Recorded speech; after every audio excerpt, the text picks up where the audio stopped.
ইবনে ওমর রাদিয়াল্লাহু তাআলা আনহু বলছেন, ফারাদা রাসূলুল্লাহ সাল্লাল্লাহু আলাইহি ওয়াসাল্লাম যাকাতাল ফিতরি সাআম মিন তামরিন আও সাআম মিন শাঈরিন আও যাবিবিন।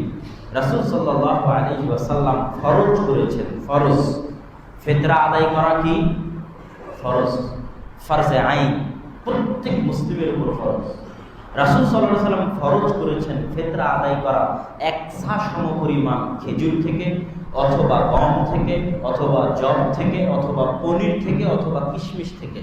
আবু সাঈদ খুদরির আরেক রিওয়ায়াতে আছে আও তুআমিন, অথবা যে কোনো খাদ্যদ্রব্য থেকে যেটা আমরা খাই।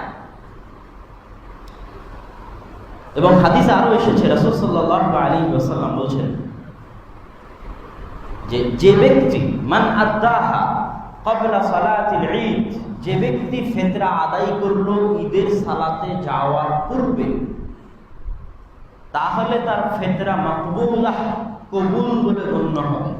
ওমান আদাহা বা'দা সালাতিল ফিতর, আর কেউ যদি ঈদের সালাতে যাওয়ার আগে ফিতরা আদায় না করে, বরং ঈদের সালাতে চলে গেছে ফিতরা আদায় না করে, ঈদের সালাত থেকে ফিরে এসে ফিতরা আদায় করছে, তার ওটা ফিতরা আদায় বলে গণ্য হবে না, স্বাভাবিক দান বলে গণ্য হবে।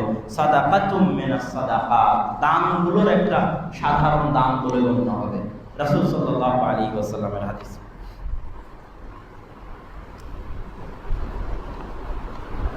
ক্বাবলা খুরুজিন নাস ইলাল মুসাল্লা, মানুষ ঈদের মাঠে যাওয়ার পূর্বে ফিতরা বের করতে হবে। ইবনে ওমর রাদিয়াল্লাহু তাআলা আনহু বলছেন যে আমরা ফিতরা বের করতাম ঈদের সালাতে যাওয়ার ক্বাবলা ইয়াউমিন আও ইয়াউমাইনি, একদিন দুই দিন পূর্বেও আমরা ফিতরা বের করেছি। মানে 28 রমজানের দিন অথবা 29 রমজানের দিনেও আমরা ফিতরা বের করেছি। এটা ইবনে ওমর রাদিয়াল্লাহু তাআলা আনহু বলেছেন, সহিহ সূত্রে প্রমাণিত। কিন্তু 28 আগে ফিতরা বের করার কোনো প্রমাণ সাহাবী বা তাবিঈদের পক্ষ থেকে পাওয়া যায় না।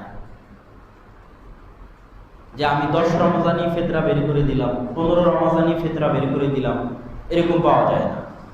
ঈদের সালাতে যাওয়ার আগে বের করতে হবে, তবে সেই বের করাটা একদিন দুই দিন পূর্ব পর্যন্ত হতে পারে।